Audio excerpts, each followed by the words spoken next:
Everyone, good morning. কেমন আছেন? আশা করি সবাই ভালো আছেন, সুস্থ আছেন। আমিও খুব ভালো আছি। নাটোর বনপাড়া ধানাইদোয়া চাঁদপুর ছোট্ট একটা গ্রাম থেকে আবার একটা ডেইলি ব্লগ শেয়ার করছি। যেহেতু আমরা গ্রামে থাকি, গ্রামে সকালবেলা ঘুম থেকে উঠে যে কাজগুলো আমাদের রেগুলার করতে হয় সেটাই সেরে নিলাম। ঘর বারান্দাগুলো ঝাড়ু দিয়ে নামিয়ে উঠানটাও পরিষ্কার করে নিলাম। আমাদের যেহেতু গ্রামের বাড়ি, আর বাড়িতে প্রচুর গরু ছাগল হাঁস মুরগি সমস্ত কিছুই আছে, আর একটু বেশি পরিমাণে নোংরা হয়ে যায়। সকালবেলা আগে এটাই পরিষ্কার করে নিতে হয়, নইলে আর অন্য কাজ করতে গেলে এটা দেরি হয়ে যায়। তো আজকে তেমন আর কিছু একটা রান্না করব না, অনেক দিন ধরে খেতে ইচ্ছে করছিল চিকেন বিরিয়ানি। তো একটু মুরগির গোশ আমি ফ্রিজে রেখে দিয়েছিলাম, আর একটু বিরিয়ানি মশলাও ছিল। এটাই দিয়েই ভাবছি যে একটু চিকেন বিরিয়ানি রান্না করি। আমার ভীষণ পছন্দের খাবার চিকেন বিরিয়ানি। শুধু চিকেন বিরিয়ানি না, সব রকমের বিরিয়ানি আমার ভীষণ পছন্দের। তো ভাবছি যে আজকে একটু বিরিয়ানি রান্না করি। আমার যেহেতু বিরিয়ানি পছন্দ, এজন্য আমি মাঝে মধ্যে একটু করে গোশ ফ্রিজে আমি রেখেই দিই। তো ফ্রিজ খুলে ভাবলাম যে এটাই বের করে আজকে এটাই রান্না করে নিই। বাড়িতে সবার এতটাও পছন্দ না এটা, কিন্তু আমার আর তোমাদের ভাইয়ার ভীষণ পছন্দ, এজন্য আমি মাঝে মধ্যে বিরিয়ানিটা রান্না করি। তো এই তো সিম্পলভাবে রান্না করছি। আমি লেগ পিসও রেখে দিয়েছিলাম কয়েক পিস, আর টুকরো টুকরো কিছু গোশত ছিল। আর তেমন কিচ্ছু এখানে দেইনি, গোলাপ জল আলু বোখরা কিছুই ছিল না। জাস্ট একটু ঘি দিয়েছি আর বিরিয়ানি মশলা দিয়েছি, এই দিয়েই সিম্পলভাবে রান্নাটা কমপ্লিট করে নিলাম।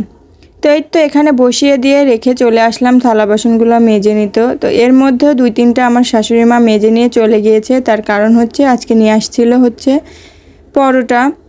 তো পরোটা সবাই খেয়েছে, ওই জন্য কিছুটা আমার শাশুড়ি মা মেজে নিয়ে গিয়েছে, আর কিছুটা রয়েছে সেটাই আমি এখন কমপ্লিট করে নিচ্ছি।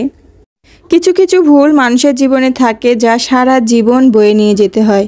ছোট্ট ভুল, সেই ভুলগুলোই বয়ে নিয়ে যেতে যেতে এমন এক পর্যায়ে চলে যায় যে তার কোনো কুল কিনারাই থাকে না। তো এমনও হয় যে কাউকে বলতে পারে না, না সহ্য করতে পারে, গলা কাটা মানুষের মতো যেন ছটফট করতে হয়, কোনো কিছুই করার থাকে না। তো তেমন ভুল মানুষের জীবনে প্রায় মানুষেরই থেকে থাকে, কিন্তু কাউকে বলতে পারে না। তেমনই একটা ভুল অনেক আছে যার কোনো কুলকিনারা নাই, হয়তো বলতেও পারছে না হয়তোবা। তো যাই হোক, এইদিকে থালা বাসনগুলো আমার মাজা কমপ্লিট হয়ে গিয়েছে। বাড়িতে যেহেতু এখনও পানি নেই, তো এই তো কষ্ট করে আমার সমস্ত থালা বাসনগুলোই মেজে নিতে হচ্ছে। এখনও সমস্ত কাজগুলো কষ্ট করে কমপ্লিট করতে হচ্ছে। রিসেন্ট আমরা সবাই মিলে ভেবেছি যে এইভাবে আর কষ্ট করা যায় না। তো এই কষ্টটা দূর করার জন্য আমরা ভেবেছি যে একটা সাবমার্সেল বসিয়েই নিব। এর জন্য কিছু পেঁয়াজ রসুনও কাটার প্রয়োজন। তো কিছুক্ষণ পরে আমি সেই কাটাকুটিটাও শুরু করে দিয়ে দিব। যেহেতু আমাদের বাড়িতে অনেকবার অনেক প্রবলেমের মধ্যে যেতে হয়েছে। আমার শ্বশুরমশাই রিসেন্ট অসুস্থ হয়েছিল, তার পিছনে কিছু টাকা খরচ করতে হয়েছে, দেবরের অপারেশন করা হয়েছে। এজন্য আমাদের একটু দেরি হয়ে গেল এই কাজটা করতে, আর কষ্টও আমাদের করতে হলো। তো যাই হোক, কোনো ব্যাপার না, তেমন একটাও কষ্ট হয়নি, যেহেতু আমার চাচি শাশুড়ির বাড়িতেও পানি ছিল। তো এই তো কষ্টের সমাধান করেই নিব ফাইনালি। তো সকালবেলা সবার খাওয়া দাওয়া কমপ্লিট হয়ে গিয়েছে। তোমাদের ভাইয়া গিয়েছে ট্রাক্টর নিয়ে চাষ করতে মাঠে। তো ওর খাওয়া দাওয়াটা এখনও হয়নি, প্রায় 11টা বেজে গিয়েছে।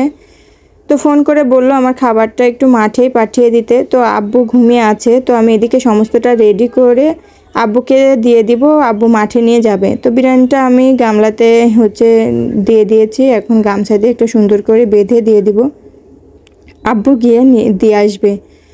তো 2টো কাঁচিও নিয়ে যেতে বলেছে, গরুর ঘাস যেন মাঠ থেকে নিয়ে আসতে পারে। তো ওই জন্য ভাবছি যে আগে 2টো কাঁচিও বের করে নিই।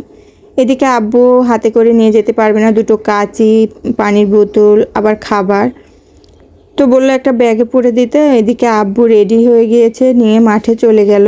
আর আম্মু এদিকে এই যে পেঁয়াজ কাটতে বসে পড়েছে, যেহেতু আমরা কাটাকুটি করে ফসল বিক্রি করে যেহেতু সমস্ত কাজ আমাদের করতে হয়। তো আমরা তো এই তো মাঠের কৃষক, তো মধ্যবিত্ত ফ্যামিলি, সমস্তটা একসঙ্গে হয়ে ওঠে না, সমস্তটাই করতে হলে একটু দেরিতেই করতে হয়। তো আমরা এদিকেও কাটাকুটি শুরু করে দিয়েছি, আম্মু আছে কাটছে। তো আমিও কাটতে লেগে পড়েছি, কিছু পেঁয়াজ কাটাকাটি করব, আর কিছু রসুনও কাটাকাটি করব, আর ধনিয়া আছে ঘরে, সেটাও বিক্রি করব। তো যাই হোক, যত টাকা লাগে সমস্তটাই বিক্রি করে আমাদের গোছাইতে হবে।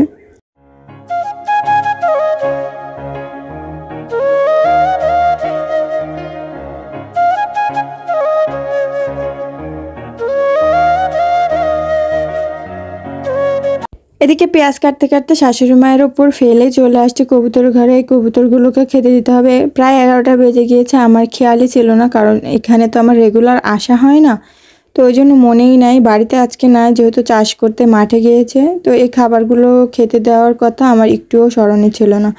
তো ওই জন্য যখনই মনে পড়েছে তাড়াতাড়ি করে চলে আসছি, এসেই কবুতরগুলোকে খেতে দিয়ে দিলাম। যদিও বা আমার এই কবুতরগুলো তেমন একটা শখের কবুতর না, তো আমার হাজব্যান্ডের ভীষণ এই শখের কবুতর।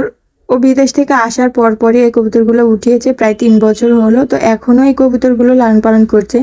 তো এর আগে অনেক ছিল, কিন্তু রিসেন্ট অনেকটা কমিয়ে দিয়েছে, কারণ ও মাঝে মধ্যে বাড়িতে থাকে না, মাঝে মধ্যে চলে যেতে হয় ট্রাক্টর নিয়ে বাইরে, অন্যত্র দূরে দূরে যেতে হয়। তো ওই জন্য একা একা আমার সম্ভব হয়ে ওঠে না, আর আমি টেক কেয়ারও করতে পারি না তেমন একটা। তো ওই জন্য তেমন একটা আর রাখিনি, তো জাস্ট অল্প পরিমাণে রেখেছে।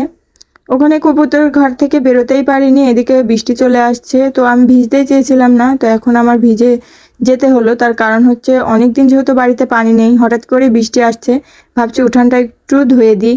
অনেকটা কাদো কাদো পরিমাণ হয়ে গেছিলো, যেই না বৃষ্টি হচ্ছে সেই না হচ্ছে আবার কাদো কাদো হয়ে গেছে। তো ভাবছি একটু ঝাঁটা দিয়ে সুন্দর করে ঝাড়ু দিয়ে দিই, তাহলে দ্রুত হচ্ছে কাদোটা চলে যাবে।